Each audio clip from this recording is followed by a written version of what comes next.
set about getting rich in a scientific way, you do not try to apply your willpower to anything outside of yourself. You have no right to do so anyway. It is wrong to apply your will to other men and women in order to get them to do what you wish done. It is as flagrantly wrong to coerce people by mental power as it is to coerce them by physical power. If compelling people by physical force to do things for you reduces them to slavery, compelling them by mental means accomplishes exactly the same thing. The only difference is in methods. If taking things from people by physical force is robbery, then taking things by mental force is robbery also. There is no difference in principle. You have no right to use your willpower upon another person, even for his own good, for you do not know what is for his good. The science of getting rich does not require you to apply power or force to any other person in any way whatsoever. There is not the slightest necessity for doing so. Indeed, any attempt to use your will upon others will only tend to defeat your purpose. You do not need to apply your will to things in order to compel them to come to you. That would simply be trying to coerce God, and would be foolish and useless, as well as irreverent. You do not have to compel God to give you good things, any more than you have to use your willpower to make the sun rise. You do not have to use your willpower to conquer an unfriendly deity, or to make stubborn and rebellious forces do your bidding.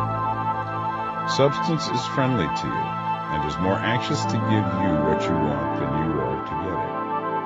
To get rich, you need only to use your willpower upon yourself. When you know what to think and do, then you must use your will to compel yourself to think and do the right things. That is the legitimate use of the will in getting what you want, to use it in holding yourself to the right course. Use your will to keep yourself thinking and acting in the certain way.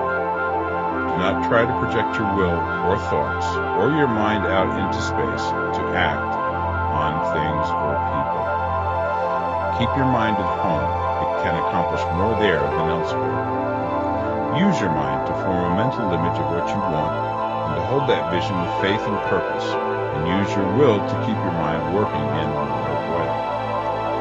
The more steady and continuous your faith and purpose, the more rapidly you will get rich, because you will make only positive impressions upon substance, and you will not neutralize or offset them by negative impressions.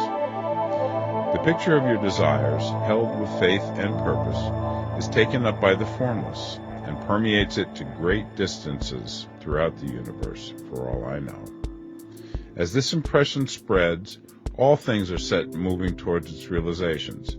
Every living thing, every inanimate thing, and the things yet uncreated, are stirred towards bringing into being that which you want.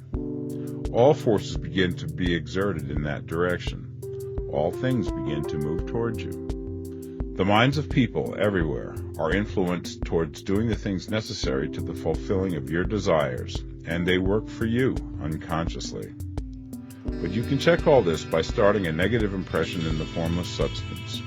Doubt or unbelief is as certain to start a movement away from you as faith and purpose are to start one toward you.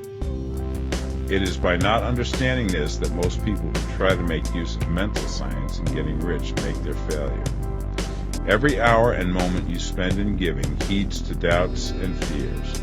Every hour you spend in worry, every hour in which your soul is possessed by unbelief, sets a current away from you in the whole domain of intelligent substance. All the promises are unto them that believe, and unto them only. Notice how insistent Jesus was upon this point of belief. Now you know the reason why. Since belief is all important, it behooves you to guard your thoughts, and as your beliefs will be shaped to a very great extent by the things you observe and think about, it is important that you should command your attention. And here the will comes into use, for it is by your will that you determine upon what things your attention shall be fixed. If you want to become rich, you must not make a study of poverty.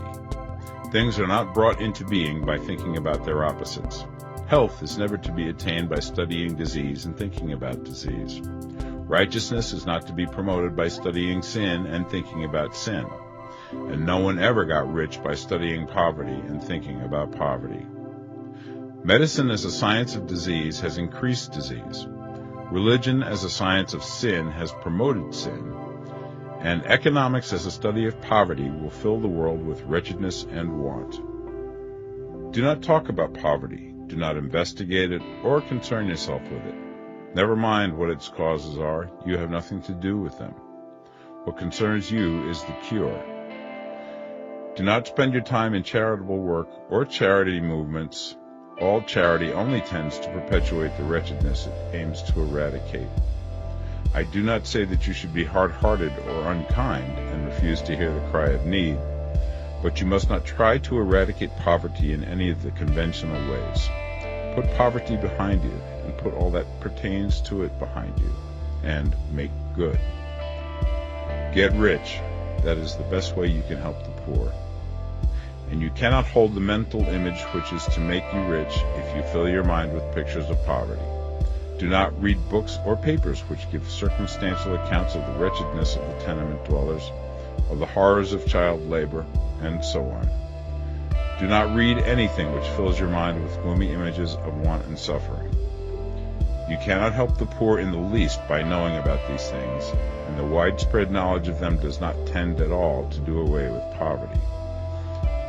What tends to do away with poverty is not getting the pictures of poverty into your mind, but getting pictures of wealth into the minds of the poor. You are not deserting the poor in their misery when you refuse to allow your mind to be filled with pictures of that misery. Poverty can be done away with, not by increasing the number of well-to-do people who think about poverty, but by increasing the number of poor people who purpose with faith to get rich. The poor do not need charity, they need inspiration. Charity only sends them a loaf of bread to keep them alive in their wretchedness, or give them an entertainment to make them forget for an hour or two. But inspiration will cause them to rise out of their misery. If you want to help the poor, demonstrate to them that they can become rich.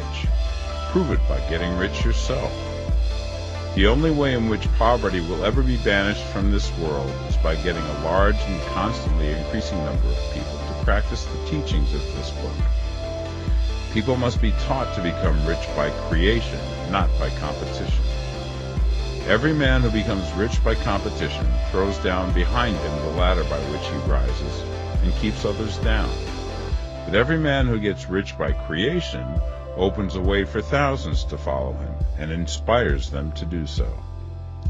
You are not showing hardness of heart or an unfeeling disposition when you refuse to pity poverty, see poverty, read about poverty, or think or talk about it, or to listen to those who do talk about it. Use your willpower to keep your mind off the subject of poverty and to keep it fixed with faith and purpose on the vision of what you want.